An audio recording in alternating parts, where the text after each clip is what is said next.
All right. Great, thank you. Well, hello, everybody from home and hello, everybody in person. Hi, Daryl. Welcome. Now we've got our technical difficulties all ironed out. We'll move forward and hopefully we haven't caused any intestinal issues or bowel issues. But anyway, we'll get talking about them. So this is always a kind of a, I don't know, a less popular, but a very common condition for us to be talking about, different conditions that affect our intestinal tract, our lower abdominal tracts. Okay, so how do I go forward? Maybe like this. Yeah, okay. Just want to remind everybody, do you want me to? Yes. So I push view. Just bringing in some folks. Yeah, perfect. All righty. Hello to folks that have just joined us. Folks are still joining us. So whoever doesn't know me yet, I'm Carol Penfield. I'm still Carol Penfield. And we'll be talking about intestinal issues, lower intestinal issues. I always like to sort of preface here where my background is as a nurse practitioner for over 30 years of experience now, but more so in the last 20 years, I've been specializing in what's called lifestyle medicine. So I'll be giving you approaches to your lower intestinal issues, much more from a non-pharmacologic condition and looking at it through things such as how you exercise and move, your nutrition, how you eat, how you manage your stress, sleep, etc. So the way we live our life day to day greatly affects our health. So I'm going to incorporate that a little bit into what we're going to talk about today. So we're going to go jumping right on in here, and not sure why. Okay, so just as a reminder, our intestinal tract, we're not going to get into the whole intestinal tract, but what we are going to talk about is this green section. So as you eat something and digest into the stomach, you have all this orange small intestine, but what we're going to talk about is this last batch of intestine, the green area. And as you see, that colon takes some sharp turns.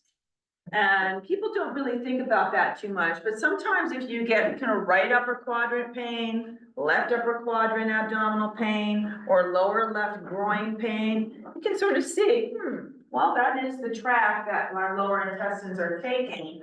Maybe that's playing a role in what's going on for me. So that's sort of what I wanted to point out here. Okay, so what we're going to talk about is gas, flatulence, cramping associated with it, constipation, diarrhea, irritable bowel syndrome, and diverticulosis, diverticulitis. So this is all affecting the lower tract. So I'm going to start off with gas. And I think the interesting thing here is people always get a little embarrassed by the topic of passing gas or flatulence. But it's quite interesting to know, actually, that we all pass gas at least 14 to 22 times a day. So none of us are immune, and it's a normal byproduct of our digestion tract. So believe it or not, it's natural, although we don't want to do it, it is a part of our digestion and it will happen, it's a natural occurrence. So why would someone pass gas more than, say, someone else next to them? Most of it's based on swallowed air. People will like to blame it on beans or on cauliflower or things like that. And yes, maybe that makes people more gassy as they need to get used to digesting the carbohydrates, which we'll talk about in a little bit. But truly, the most common cause is really coming in from swallowed air. So eating fast, talking, drinking through a straw, certain carbonated drinks, that's obvious, even chewing gum and sucking on candies. So as you swallow that air, it comes down into the digestive tract and you have to pass it somehow. Now, certainly fermentation of certain foods do play a role as well, as I just was mentioning beans. But really the odor that occurs is also coming from things that we wouldn't expect. It actually is coming more from the animal products in your system, such as meat and eggs. And eggs always got that kind of bad rap for it, I guess, for smelling sulfa-like or smelling like rotten eggs. Poor eggs get the bad deal here, but it is actually true that the sulfa-rich foods as you digest that animal product or that egg, the byproducts can cause more sulfuric type or sulfur type gas or odor. Okay, so that we just whipped right on through that. So now we're going to talk a little bit about bowels, because this is also a tricky place, a tricky topic, because some people will find that what their normal is different than someone else's normal. So I kind of brought this schematic up here so that it kind of can help people kind of sort out what they're experiencing, where they fit in this category. So you have your severe and mild constipations, as you'll see there in type 1 and type 2, generally hard lumps trying to pass. Your normal will be anywhere from sort of a sausage shaped with some cracking to a smooth, soft sausage shape. And then we get into, we'll bring in on in. No, you're fine. You're perfect. Okay, good. All right, welcome, Janet. You happened to catch us on the first slide about bowels and stools. Anyway, so, and then as we go further down, you'll find that also these soft blobs, as they call it, with clear-cut edges are lacking fiber. And then as it gets more loose and more watery, you come down into the diarrhea categories. And whether that food is digested or not digested can often play a role for people too. So a soft stool is not an abnormal thing. It's a goal, because it makes it a lot easier on our intestinal tract if we can pass soft bowel movements. So we're gonna move on to constipation. So constipation is a condition where it's difficult to empty the bowels, usually associated with hard feces, and it's generally described as having 3 or fewer bowel movements a week. So that's an area where people's expectations may vary. I didn't have a bowel movement today, or I didn't have one in 2 days. I must be constipated or something is wrong. Now, we all have sort of our normal amounts, and it's directly related to the bulk we eat and how much we eat. So someone who eats more is going to pass larger stools and more often. It kind of makes sense, than someone who doesn't eat as much. So looking at it from the standpoint, okay, 3 times a week, or even some people might be even 2 times a week. It happens for the over 65 population more often, which is probably not a surprise. I think we're moving less and we're not as hydrated, I would say, as our younger generations. And it's interesting, which I didn't realize, is that women are 2 to 3 times more experience constipation, 2 to 3 times more than men do. Who knew? Didn't realize that, but a very common condition, as you'll see. So as we look down this slide into causes, so let me bring on in Janet. Hello, welcome, Janet. We're on constipation already.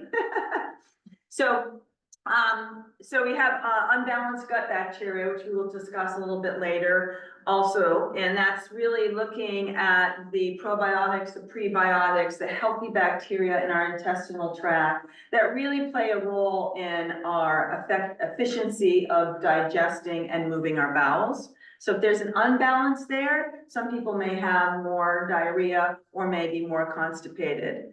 Same with certain medications that will cause constipation. So also here is calcium. When people take too much calcium, it can be very constipating for folks. We really don't need much more than 500 to 1,000 milligrams a day. Up to 1,500 used to be recommended. So they're kind of backing off on that, and you're trying to get your calcium sources from natural sources. Supplemental iron also is constipating. And looking down, still in this section is sugar and unhealthy fats. Sort of interesting, fats can go both ways. It can cause constipation because it's slow to digest. It takes a long time to digest fats, and it takes a long time to digest protein. Also, fats can also cause diarrhea, so it kind of can be confusing for some folks. Maybe move over to the other section is where we want to make sure that we have enough physical activity, and we always sort of, well, what is that? But certainly if people who have had a surgery or they're laid up for a week or 2, all battle constipation. It's right across the board. We aren't moving the way we used to. And we have a small smooth muscle that runs along our intestinal tract, our colon, and it kind of squeezes and milks the digested food through the colon and out to the anus or the anal cavity. And so increasing your activity, your movement will help with that movement, in addition to fiber, bulky items, which will help expand and help keep moving and keeping that colon open and healthy and well. Magnesium, no surprises there. Milk of magnesia or citrate of magnesia, which are medications that can cause you to move your bowels a little more quickly. So some people may have had that when they've had severe constipation. And of course, water. Water always trumps everything else. It's really about a balance of what you're going to absorb through that intestinal tract and what you're going to keep in that intestinal tract to make the stool be the right consistency. We're going to go into that a little bit more too. So natural treatments is going to make sense. Okay, magnesium might make sense for me if I am tending to be a constipated person. The recommended dose would be 325 to 400 milligrams of magnesium a day might be what someone may need to help move their bowels. Probiotics, which I'll talk about a little, later on, and that's in an active form. So the key to probiotics, that's the healthy bacteria that feeds your gut bacteria, which helps everything move on through. However, it needs to survive your digestive tract to get all the way down there to be of help. So it has to be a live substance, refrigerated, and in order to be effective. And then flaxseed, which is my big favorite of all time, and ground flaxseed, a tablespoon of ground flaxseed each day is a nice way to sort of try to get some consistency if people are running from diarrhea to constipation and back and forth.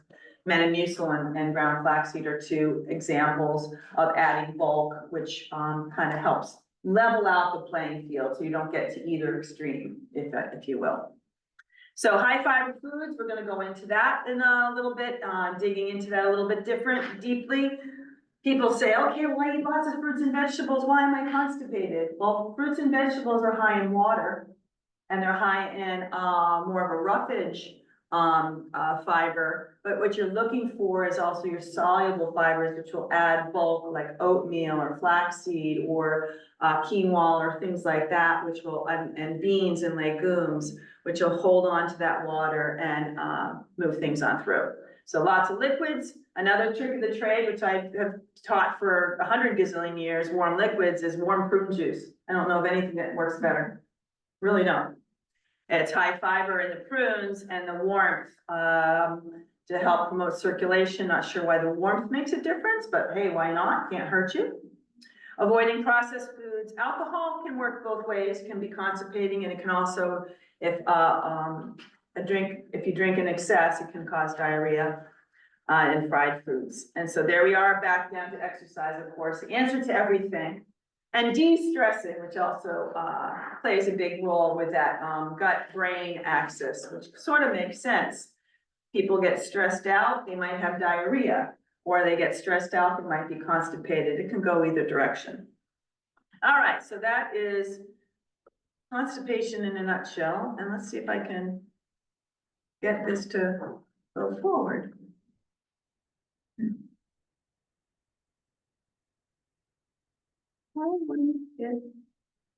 Can I do it down here, maybe? Either a set of arrows should. Yeah, arrows not. Did you actually maybe see How that about on the number side? lock? Let's see then. I might have. Okay. Okay, all right. Okay, so I also want to think about complications. So one of the key complications to constipation is putting a lot of stress on the soft tissue over in the anus region, so that swollen tissue can cause hemorrhoids. There's obvious treatments for those over the counter, suppository or creams. Work quite effectively at really sort of numbing it up. This is an example of, lidocaine being in it, so it kind of numbs up the area and also helps decrease the swelling and inflammation. And secondly is fecal impaction. So when that stool gets hard enough and backed up into that colon, then certain treatments such as suppositories, which will be placed anally, or a fleet enema, which puts water into the intestinal tract or the anal region cavity to help pull and push out the hard feces. Isn't this fun conversation? This is just great fun. And then we have rectal prolapse, where some of that soft tissue can actually make its way out into the anal opening, not very common. And anal fissures, which often people aren't really sure that, gee, I'm sore down there, I don't feel anything, I don't feel any hemorrhoids, what's going on? Sometimes there'll be a kind of little micro tear just from a lot of pushing and pressure. All right, when do we address our constipation? Well, when symptoms last longer than 3 weeks. So as things go on that are abnormal for you for 2 to 3 weeks, then getting an assessment may be necessary. You want to certainly rule out blockages, etc.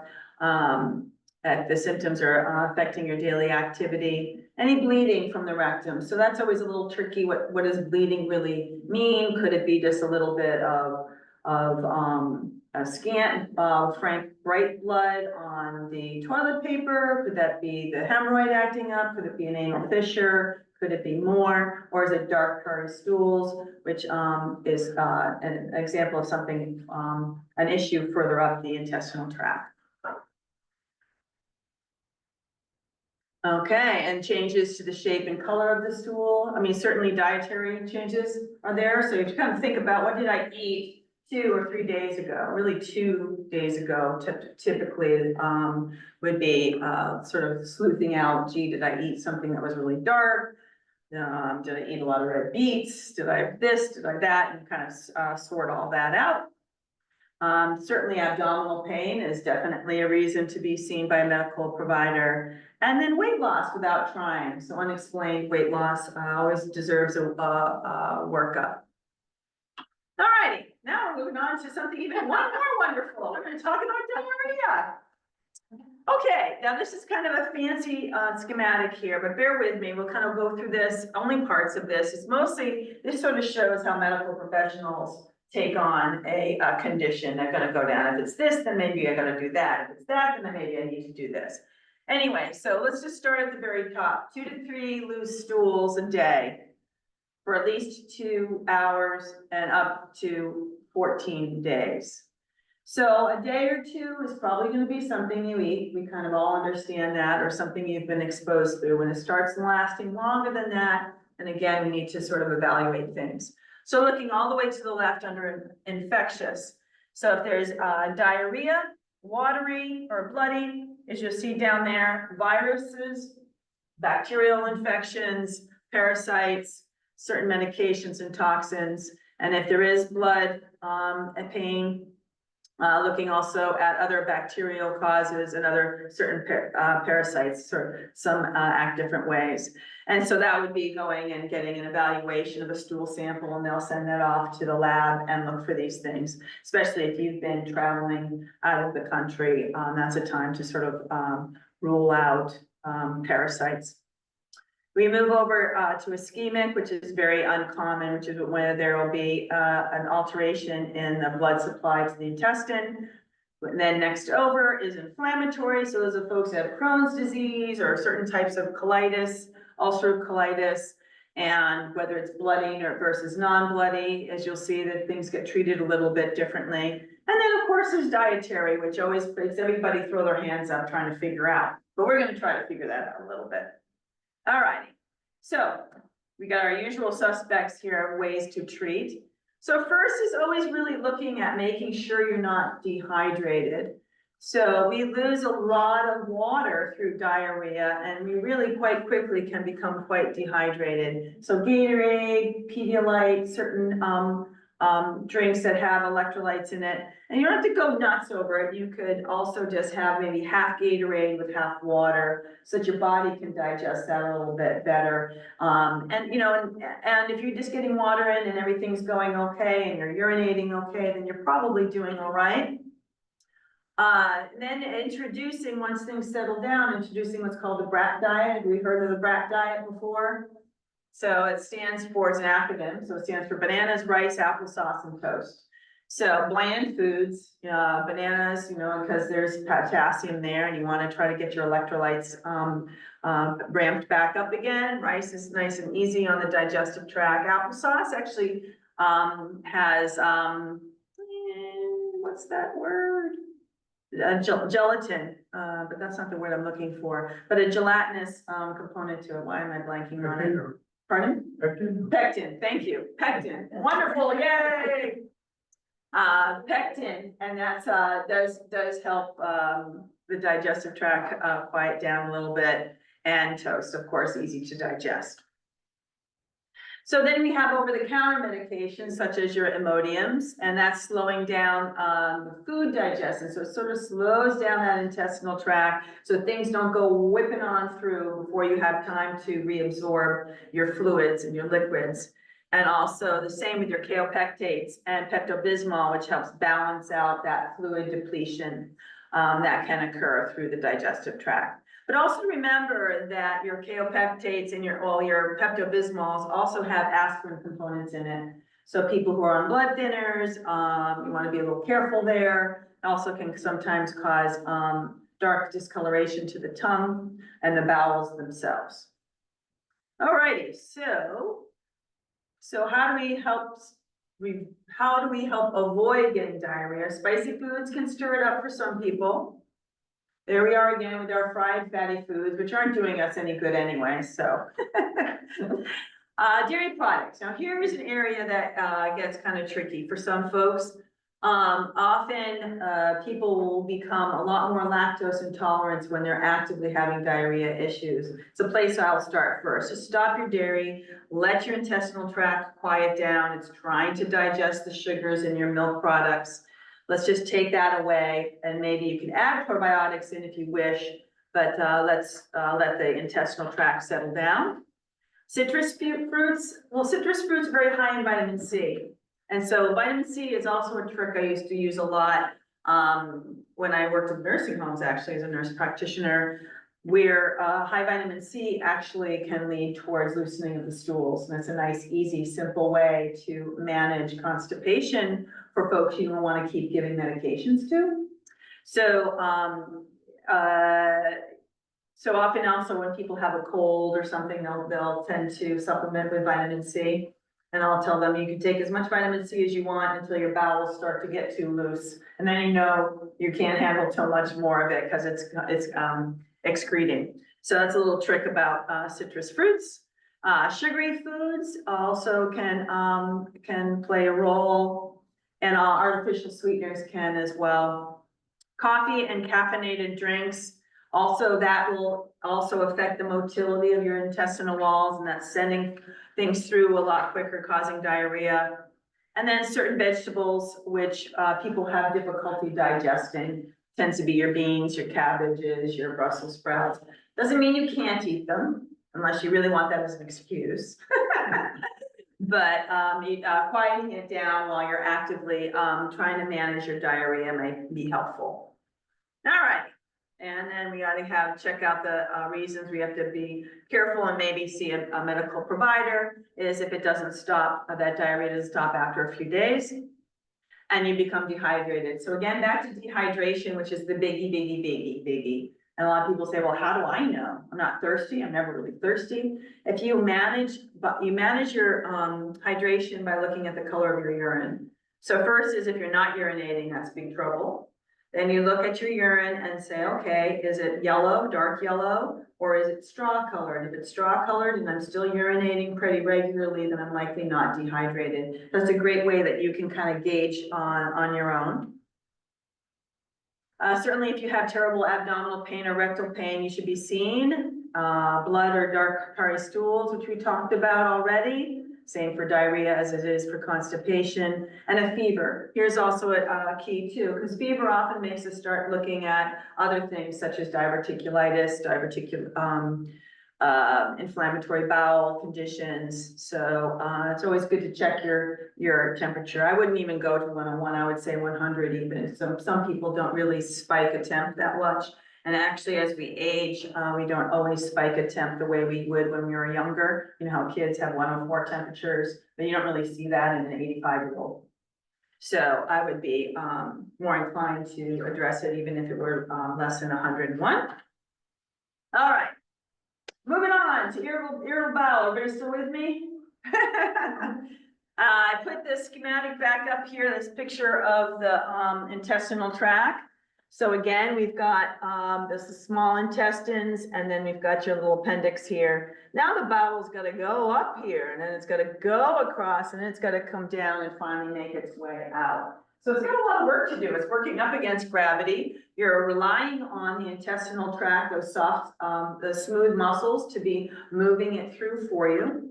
So often irritable bowel syndrome will cause abdominal cramping because of that. You can have diarrhea because maybe it's pushing things too quickly through, so you haven't had a chance to absorb the fluids and the nutrition from it, or it could slow down and the intestinal walls are not working as actively, causing constipation. There's your bloating and gas with the abdominal cramping. So the cause of irritable bowel syndrome really isn't clear. And it may be related to just an overly sensitive colon for some people, or maybe immune system causing this dysmotility, which I was mentioning, is the changing of the contractions of the wall of the colon. Alrighty, so this is also kind of a complicated little picture here, but the reason I have this up here is because irritable bowel syndrome isn't just one thing saying, okay, why don't you just de-stress, you'll be okay. Well, it's not that easy. Or just, deal with your, making sure that your probiotics are balanced and so forth. So you have sort of these 4 components here where you're looking at really making sure that your gut microbiota, which is your healthy bacteria, is in balance, and that you're eating a low inflammatory diet. Also looking at how you are with gluten. So is there a gluten allergy, or are you having an issue with FODMAPs, which is a fancy term, which I'll just mention very quickly, as it's a changes in your ability to absorb carbohydrates. It doesn't mean you can't eat them, just sometimes when you have inactive irritable bowel, then you're much more sensitive to certain artificial sweeteners and certain carbohydrates, which are slower to digest. We can always blame it on our genes and DNA, because there's always that to blame things on. And then lastly, at the bottom, stress, the gut-brain axis, which I just talked about. We have nerve endings in our intestinal tracts that talk to the brain, and the brain has nerve endings that talk down to the intestinal tract. So they are connected. We're not cut off at the neck. Everything is communicating to each other. So that's a lot to be said for irritable bowel syndrome, but that gives you an idea that it is kind of complicated. It's not life-threatening, but it's no fun to be going from constipation to diarrhea and back and forth and having abdominal cramping, etc. All right, next one, as promised, we talk about diverticulosis, diverticulitis. I think the quick answer to that is diverticulosis is really just a quiet outpouching of not an active outpouching, but it's just a quiet, just kind of outpouching of the intestinal wall, or diverticulitis, which is inflammatory itis, meaning inflammatory, that outpouching in the intestinal wall just got inflamed. So if you think about that nice tube of the intestinal tract, what we want to do is try to keep it nice and open so everything can move on through, but not too much pressure against the wall so that we don't cause a breakdown along that intestinal wall to cause these outpouching. So people at risk are those that aren't eating fiber. So we always say, oh gosh, wait a minute, I have diverticulitis, I'm not supposed to eat fiber. Well, that's sort of shifting a little bit, and there's a gentle balance to find what is most appropriate for you. But generally speaking, we do not get enough fiber in our diet. So trying to get more fiber in to help keep that bulk and expanding the intestinal wall will help also without causing, further constipation and causing extra increased pressure. So that pushing to help pass the bowel movement with constipation being the issue, then you really want to try to avoid that. So you want your bowels to move a lot more smoothly, so you're not putting pressure on the intestinal wall, causing the outpouching. Woo! Okay.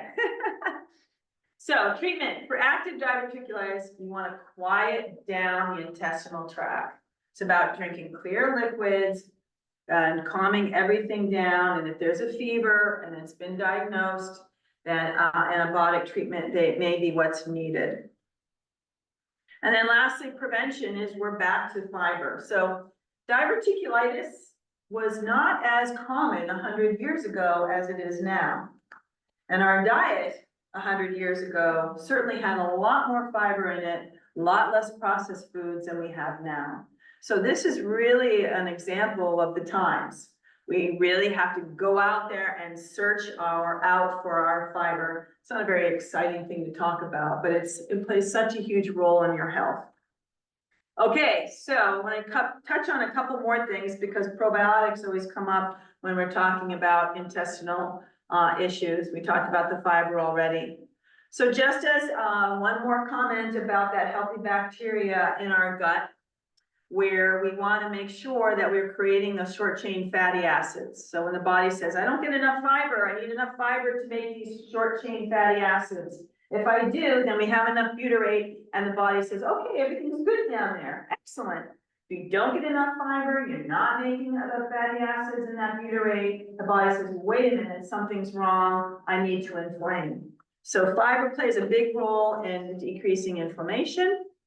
And then also certain starches, as you will learn when you're eating, say, cabbage or Brussels sprouts or legumes like black beans. And you say, oh gosh, ooh, a little tough digesting. They often are a little slower to digest, still very good for you, but maybe starting with smaller amounts of that and getting used to that more soluble fiber and the resistant starches.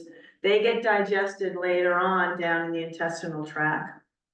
And also your fermented foods and sprouted foods also are going to be digested more slowly so that you absorb the nutrients all along that intestinal tract into the lower colon area. So as we say, well, you know what about if I want to take probiotics? Well, these are your two most common probiotics that you will find in most of your supplements out on the market. The reason why we started with those is because we have the most of those in our gut. Does that mean we need more of them? Or do we need more of all the other ones hanging out in the periphery? No one knows. And so the whole practice of managing probiotics can be very tricky because you might be taking these probiotics and giving yourself too much of certain ones when the body needs others, and so you get yourself into an abnormal balance. Well, then how do you know? Well, guess what? The body knows. The body says, you know what? I'll take what I need from the foods you give me. If you give me enough fiber, I've got this covered. So that's why it's going to be a little careful when you're dealing with probiotics. And if you still feel you want to take them, have at it. There's billions and billions. We've got trillions of bacteria in our intestinal tract. So making sure you choose the ones that have been well studied in humans. You want to make sure they're live and refrigerated. And then lastly, I just want to talk about Metamucil. So someone might say, okay, I'm going to eat a cheeseburger and fries every day and just take Metamucil. Will that work? Is that enough fiber? Unfortunately, it won't work. The fiber, it does help with regulation, as I mentioned before, where you don't get too extreme, you don't get too much diarrhea or too much constipation. It will give soft bulk and regulate you. I like using Metamucil for folks that are in a temporary situation, such as post-surgical or what have you. But it doesn't provide the fiber of the types that your body needs to manage all those fatty acid regulations. I'm trying not to get too fancy. I'm getting a little fancy today with trying to explain this. But fiber has all sorts of different components. There's 9 different types of fiber. Metamucil has 1. So we still need all of those other ones to balance things out. So this can be used nicely to regulate your bowels, but not to replace the fiber that you get from eating foods. So here are the foods, speaking of which. These are all great for your intestinal tract. Ginger is great for digestion, peppermint oil. Fermented foods we've already talked about. Yogurt, pickles, sauerkraut, vinegar. Also miso is a good example of a fermented food, fermented soybeans. So bringing into the resistant starches I touched upon. So these are starches that will digest a little slower down your intestinal tract. So actually Cooked potatoes that are then cooled and eaten are very good for your digestive tract. Same with pastas in that sense. Uncooked oats, white beans, lentils, legumes. All righty, and then food in its full form, which I mentioned before, because you want to get all those good fibers, that soluble, the insoluble, the gelatinous, and all the 6 others that are important for your balance in your gut microbiome. All right, so let's put this into action, shall we? Dun, dun, dun, dun. So you said, okay, I'm sold, Carol. I need to have more fiber in my diet. Doesn't that sound like fun? So as I had mentioned, you'll see on the left and the right, there's different types of fibers. So you get your soluble fiber on the left. So I always kind of say simply that if you added water to it, it would change in some way. You kind of say, okay, that makes sense. So I need to, dried beans they aren't edible. So I got to add water. I got to cook those beans or buy them cooked. But certainly your lentils, your oatmeals, some of these don't fit that criteria, believe it or not. So you get it's a little confusing, but nonetheless, all of those are important to get into your diet. But the biggies are your lentils, your beans, your oatmeal, and your ground flaxseed. And then on the right side is more your bulk.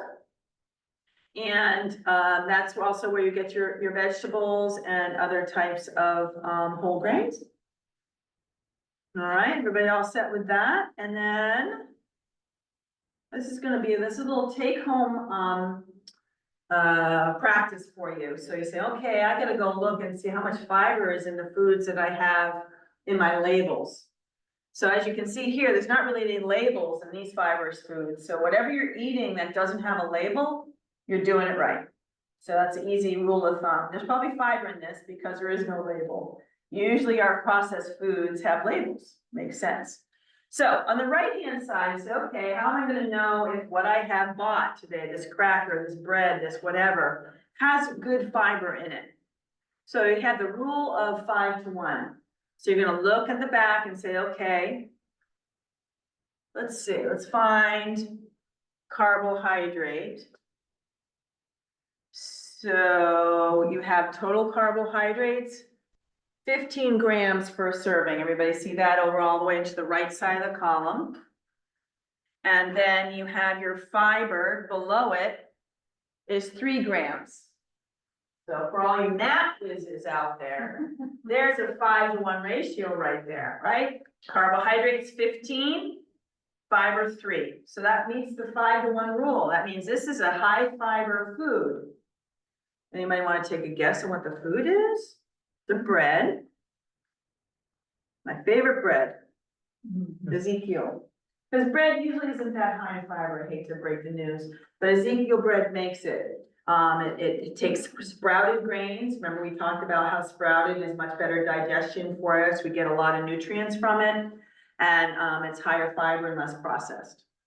All right, everybody all set with that math, all that math? Didn't scare you away? What's the Ezekiel bread? It's, the name of it, that's the company, is Ezekiel, and you'll find it in the frozen, usually in the freezer section of your grocery store. So where there's frozen breads, they will be there because the reason is they don't have a lot of preservatives, so they can't sit on the shelf. So they're in the freezer. And so that's also helpful. You keep it in your freezer, you just take out what you're gonna eat, cook it, toast it, whatever you wanna do, make a sandwich out of it. The rest stays in the freezer, lasts a lot longer, and you're less likely gonna overeat it. All right, everybody all set? Any questions on the 5 to 1? All right, so now let's just take all of our regular foods and let's see how we are. Let's see how good we are at finding, is my diet full of good fiber? So the 2 super duper best fibrous vegetables, anyone have a guess? Artichokes, my favorite. Artichokes and peas out of all your vegetables have the highest fiber. Fruits, you got any guess? Berries and prunes, of course, there's your prunes, right? There's that warm prune juice. That's the trick of the trade I've already shared with you. Whole grains, barley and bulgur actually have more fiber in them than your other grains do. And of course, you're gonna find my favorite of all time, your flaxseed. So a tablespoon of ground flaxseed a day is the key to the kingdom, I think. Sunflower seeds, pine nuts, and legumes, which are really your highest fiber food that you can consume anyway. So any of them are good, but even your black beans, I'm sorry, your navy beans, lentils, yeah, and your black beans are higher fiber, but lentils is sort of the king there. Okay, and then the last one is, which animal product do you think has the highest fiber? Correct. You're all correct. No. Question, girl. It was a little bit of a trick question, but you did great. You did great. So here's a missed opportunity right there. We fill our plate with an animal product. We just missed out on fiber. And that's really what's led our not just our community towards more diverticulitis and constipations and what have you. Isn't just that we have more processed foods, but we're eating more animal products. So your meat consumption, your chicken consumption has gone up over those years, and no animal products have any fiber in them. So it doesn't, you know, if you're going to have them on your plate, it's going to be just a compliment. It's a little, you know, just a compliment to everything else that you're eating, a condiment almost. All right, I think that might be my last slide. Let's see. No, I got more. I don't usually go into gluten intolerances too much, but I thought this would be a great time because certainly when people who have lactose intolerance, they get diarrhea, and people with a gluten intolerance, they might get constipation or diarrhea. It can go either way. True celiac, true gluten intolerance is pretty rare. But there's a lot of people on that continuum that say, you know, it just doesn't agree with me. And I totally agree. There are people who, when these wheat products are processed, they just don't digest it well. They get bloating and cramping, and they move over towards rice and other things. So who knew that there were this many grains out there, right? If I were to say, okay, eat more whole grains, you're like, yeah, sure. What does that mean? Oatmeal, okay, yeah, that makes sense. Brown rice, okay, I know what that is. Quinoa, yeah, I know what that is. But then you get into like spelt. When was the last time you had some spelt? We don't really, right? It's quite interesting that you know, farro is it's out there a little bit. And as we mentioned, bulgur and barley are very good high fibers, but again, these are going to be ones that contain gluten. So it's not just about wheat only. And then over to the right, you certainly can't go wrong with rice and corn products if you are truly having a gluten sensitivity. So the gluten is in the wheat products I mentioned, and that's the proteins that are found in these wheat products that some folks just are unable to tolerate. But look at all those. I mean, millet makes a good breakfast cereal, but probably not too many people have tried such a thing. Popcorn you kind of get. That's out and about. So anyway, take a look and then say, okay, you know what, maybe there's one here on this list that I might give a try. I think one of the easiest ones is the barley. If you're not cooking it, you can go and just get Quaker oat barley 5 minutes. And you just cook it and it's faster than rice, so why not? It just cooks in 5 minutes and it's nice and chewy and wonderful. And of course that can go into your soups in the wintertime. That's a good user-friendly, high fiber grain to add in if you do not have gluten issues. All right, I think there might be one more. There is another, in case I forgot anything here. Well, I didn't talk too much about eating slowly. That's certainly important. They found that people who eat quickly or multitask when they eat do not digest their nutrients like someone sitting next to them eating slower and mindfully. So taking your time and allowing your meal to be a pleasant part of your day. Play some music, turn off the TV, light a candle, use, you know, nice plates, make it, you know, we're lucky in this world that we have food readily available to us all the time. So honoring that and eating slowly and chewing well. So hydration, 8 cups a day of something, ideally water. But you can count all your other liquids, as I've mentioned in other lectures, just not your straight vodka, you can't count that. But certainly, you know, and if you eat watermelon or you eat melon a lot, I mean, there's a lot of water in those fruits too. So making a smoothie out of fruits can start bringing in fruits more often into your day without it being too complicated or tricky. So I kind of jumped over to the right side, but also on the left, I also wanted to talk about antibiotic use because that's a tricky one. Because what happens when you take antibiotics is an antibiotic. They kill bacteria, but they aren't always too smart. They're going to kill all bacteria in your body, even the healthy bacteria lining your intestinal tract. So that's why often diarrhea occurs when people take antibiotics or their bowels get irregular and issues happen. So avoiding antibiotics when you can. You're not always in charge of that, but the times, the biggies, where antibiotics are used more than they really need to be is for us ladies in the room or urinary tract infections, which is next month, I think, is what I'm going to talk about. And men get them, but they're not as common. But we tend to start to carry bacteria. And a lot of times, they'll do a urine test and say, oh, there's bacteria in your urine, therefore here's an antibiotic. Well, you might also be a chronic carrier and you will always have a little bit there. So that gets a little tricky. So also antibiotics are used a lot in the cold and flu season, of course. A common cold lasts 2 weeks. COVID can last 2 weeks, but we only last 5 days. And then we throw our hands up and say, I need an antibiotic. I gotta go see the doctor or the nurse practitioner or somebody. This is driving me crazy. It's going to take its course anyway, but a lot of times you go into your provider's office, they feel sort of obligated and say, okay, here's your choice. Your choice is to keep riding it out or take this antibiotic. So a lot of times where you can think, okay, well, let me ride it out a little longer if I don't have a high fever, if I'm, able to eat and drink okay and manage my symptoms. Let's see if I can make it a little longer. So that's another time where antibiotics can sometimes be used a little too much.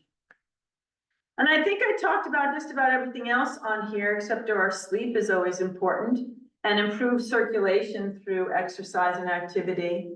So it's not just about exercising for 20, 30, 40, 50 minutes once. It's about being active throughout the day. That's what's going to encourage that motility in your intestinal tract. I think that's the last, yeah, it is. That was the last one. But I like leaving it with this. I like that little gal. All right, I babbled on for a very long time today because it was a lot to take on. But if anybody has questions, I'm glad you all came over and we're willing to put up with all that. Any questions here or anything coming in from home? I'm not able to monitor the chat. The chat? Yeah. Okay, is there a way I can? Let's see. Or someone can just speak, can they just speak up? Let's see. If I click on, Let's see. There's a chat. Yeah, there's a chat. Yeah, there we go. You can, but I can't see. Typically I can. so right now we're Let's quiet, see. quiet so far. Guess anyone who wants to, Anybody wants, they can who's just also. online, enter a question. Yeah, I Unmute hear yourself. somebody, go ahead. Can you hear me? I have a question about the dairy. Are you suggesting no dairy or alternatives, or like I eat Greek yogurt every day? Yeah, I think in this case, if you're managing diarrhea or if you're managing diarrhea, it's good to hold off on it for a week or two, let your body settle down. Dairy, we've had dairy conversations before, so let's see how I can say it. I think it's first looking at it's an opportunity, you can switch it over to plant-based from animal-based because Greek yogurt is still coming from a cow. It's still that source. And so there's issues with bringing us consuming dairy products. So if you first say, okay, I'm eating yogurt because I like it, it tastes good, it's yummy, then I would say, look, why don't you try the plant-based ones. Why don't you try the soy yogurts? Why don't you try the, oat milk, yogurts? There's still gonna be your probiotics in there. And see if you can get away from the dairy if it's eating it. But if you're eating it for a reason that you say, okay, it's a good calcium source, or it's something of that effect, you're not really absorbing the calcium from the, from that, yogurt. So as well as you would say from, green leafy vegetables or nuts or white beans. So why is dairy bad? It's kind of a whole topic for another day. But it has, been correlated with, weight gain, with, higher risks of cancer. And, a lot of people develop lactose intolerance in their adult life at some point, all of a sudden saying, gee, wait a minute, I can't break down that sugar that's in the dairy product, which is lactose. I can't break that down as well because we don't really have those enzymes like the cows do, because we are all weaned off when we're 1 or 2 years old from our mama's milk. So therefore, we don't have those sort of digestive enzymes theoretically to do as good of a job. So there's that piece too. So if it's a way that it's an opportunity for you to shift over to plant-based, I highly recommend it. I don't know if that was enough to answer that for you. No, but no, that- it is. Thank you. Okay, sure. And you don't have to stop it forever too, because there's certain people that, we always were also brought up saying, well, yogurt is good for us, it's good for our bones and our teeth. And we just have learned more in the last 15, 20 years about that, so. Anybody else want to unmute and ask a question? Are you all at home going like this? Oh, good. Let's see if I can just pop that out there. I like that little girl there. Yeah, so I'm pretty sure next month is urinary tract infections. I have to double check. I'm sure Adele, if you're still there, could probably confirm that. And I'm eager to get talking about that because that's a very common condition for females as we get less young and get past menopause. But I think our intestinal tract is a good proxy for how our digestive system is working. So it's good to pay attention to it and do what you can to stay regulated. Hey, Carol, is there another? Oh, yeah, I see something here. All right, let me do this Another, something in the, and I was wondering if it was something in the chat room. yeah. Oh, whoa, what did I do? Whoa. What did I do? That's okay, the screen sharing is stopped, so it's just wondering if there's I guess people can just unmute themselves. Yeah, whoever Might be the just, easiest thing I to think it was do. Janet. Yeah, Janet. Yes, I had a question. Janet? Well, I eat a lot of dairy and I drink coffee. And what do I start with? Because you might have said it, but I might not have heard it. How do I try to figure out what's causing the problem? Okay, is the problem constipation or is it diarrhea? Diarrhea. Diarrhea, okay. So, it's a little tricky. So, your caffeinated drinks can stir it up because it's moving things through your intestine faster. So you could start and say, okay, let me try to drink decaffeinated drinks and give that a go and take just that one thing on for about a week and see if it makes a difference. Because it takes a while for these things, really ultimately 2 weeks for each change to see what makes a difference, but that's a long time. So about a week or so and say, okay, let me try caffeine and let me just get caffeine out a little bit and see if that regulates me a little bit. Then say, okay, yes or no, let me try dairy next and let me switch out of dairy, and that includes ice cream, that includes cottage cheese, that includes yogurts, all across the board, and try that for at least a week and see if that makes a change. And so you have to be kind of a detective really, where you take one thing on at a time, and those are 2 great places to start. And then the other would be to then make sure you're introducing flaxseed, ground flaxseed in your diet, 1 tablespoon a day, to see if that's just enough to kind of keep the bulk up and slow down the digestive system a little bit so that you can absorb that extra water. You should also Yeah. talk to your primary care provider about your medications in case any of your medications are causing it. But go ahead, you were gonna ask a question, Janet. Many years ago, my primary care doctor told me not to eat flaxseed. So, Okay, do you have any idea why they might have said that? no, Okay. I it may think, have been something at the time that they were recommending against because people had endometriosis. I didn't have it, but they didn't want me to develop it. yeah, and it's probably gonna be the diverticulitis, because that's where the seeds got a bad rap, and there's a reason for it, and I get it. So when diverticulitis is the inflammation, the outpouching along the intestinal wall, and they used to say, stay away from, raspberries and seeds and things that might get caught in those little spots. But if you eat ground flaxseed, then there's no catching on anything. That makes sense? Yes, Said stay away from seeds. We don't want it to get caught in the pouches, but you grind it up. Now you're gonna get all the benefits from that flaxseed without it getting stuck along the way. I'm glad I asked you. I wasn't told not to eat berries with seeds, just the flaxseed. Yeah, Okay, yeah. thank you. Like raspberries, people say, oh, I can't eat nuts, I can't this, I can't that, but they're finding now that taking away the fiber actually works against it, because now your things aren't moving through as well and keeping the intestine wall nice and open. Yeah, And should I work on increasing other fiber as well? yes, I would say a great, quick, easy way would be oatmeal in the morning. So if you have oatmeal in the morning with a tablespoon of ground flax, that's a great start right there.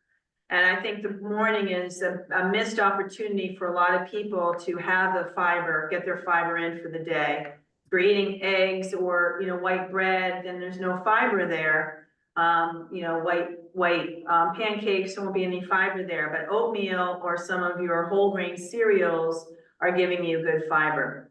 So that's a good place to start. That Ezekiel bread, which is a high fiber toast, which would be good for if you're making sandwiches, getting your salads, fruits and vegetables up.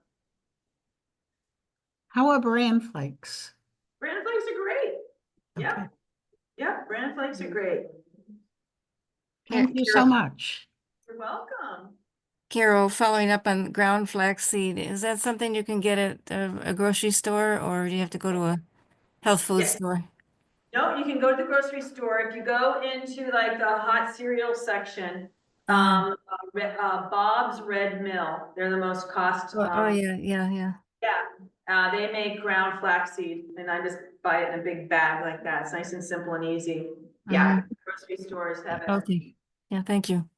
Sure. And then I think there's like white flaxseed or brown flaxseed. I don't think there's any difference between what type of flaxseed in there. It's just as long as it's ground, has to be ground. Yeah. Good, y'all have homework assignments. Yeah, anybody else have any questions? You had a reference on there of, raw oatmeal. I know. It actually has a little more high fiber. The reason raw oatmeal will break down and digest slower in your intestinal tract. You're trying to get it all the way through the small intestines out to the large. I think the only successful way of really eating it that way is putting it in your smoothie. Put a third of a cup, quarter of a cup in there. Especially for people who say, oh, oatmeal, not today again. Or they say, oh, oatmeal like my mom used to make it. Blah. That's when I say, hey, get it out, and throw it in a smoothie sometime during the day. Because when you think about what you're eating for the rest of the day, we're not really getting soluble fiber that much. Maybe at dinner, you'll have maybe some brown rice, or you'll have a, potato with skin, not really high fiber. or you got your chicken, or you got your pork chop or whatever, then you know that's no fiber. And then you've got your cooked vegetable, but it's just, you missed out, earlier, so it's about making sure like your lunch could be lentil soup, or, you put black beans on your salad. Now you're really starting to, get your, fiber back up, because 40 grams of fiber, you have to work at getting it that high. Pretty tricky. Black beans go in the salad? Black beans go in the salad, yeah, they go in mine. And, I think a half a cup, is it a half a cup? I think it's a half a cup of black beans is 15 grams of protein, 15 grams of fiber, 13 grams of fiber. So you're getting up there by just doing a half a cup of a legume a day. That's a really good place to start, yeah. Throwing, blueberries in with things and what have you. How about cream of wheat? Is that, I'd have to look at the label, but I would say it's pretty processed. First by looking at the color of it, it's usually kind of white. But you can take it and say, okay, what can I put in here? Can I put some dates in here, or raisins in here, or that prune or two, or some toasted almonds in there. So the nice thing about that cereal is it's a great haven for adding other fibrous things to it. Here goes my tablespoon of ground flaxseed. Then it's getting, it's certainly better than, scrambled eggs. military, they used to give us a prune, full of, it was all expanded, not dried up. And, Like a stewed prunes, Yeah. yeah, they work great. They do work. Hemp Yes, seeds, high fiber, pardon me? hemp seeds. Hemp seeds, they are, chia seeds have fiber in them too. Those are fine, I would still grind them, they still need to be ground. Chia seeds can't really be ground, but you can at least put them in with water and they can make they do get gelatinous. They offer more of a gelatinous type of fiber. But I haven't studied hemp seeds or I'd say that hemp seeds haven't been studied like flax. I add it to my oatmeal and, Yeah, that's fine. Carol, do tofu and tempeh have the fiber? Tofu and tempeh do have some fiber in them, yeah. The nice thing about tempeh is it's a soy, they're both soy products. Tofu is a curd from the soy, and tempeh is the actual fermented soybeans that are come in strips. And that is like the cat's meow, because now you got fermented, which we learned that's gonna be better for our intestinal tract. And it's soybeans, which is a high fiber, and it's a plant-based protein, so, it's a fantastic food, yeah. So I would say it has more fiber than tofu does, because it's more in its natural form. So if you look at, olives certainly have fiber in them, because you're eating the olive as opposed to having olive oil, which has already been processed, or corn. Takes, 14 ears of corn to make 1 tablespoon of corn oil. But if you try to eat 14 ears of corn, I bet you're going to the bathroom that day. But the corn oil, no, because it's the fat we talked about. That's a slow burner. That goes through our intestinal tract a lot slower. So anything we can eat in its more natural form will be higher fiber. So, yeah. Good questions. Anybody else at home?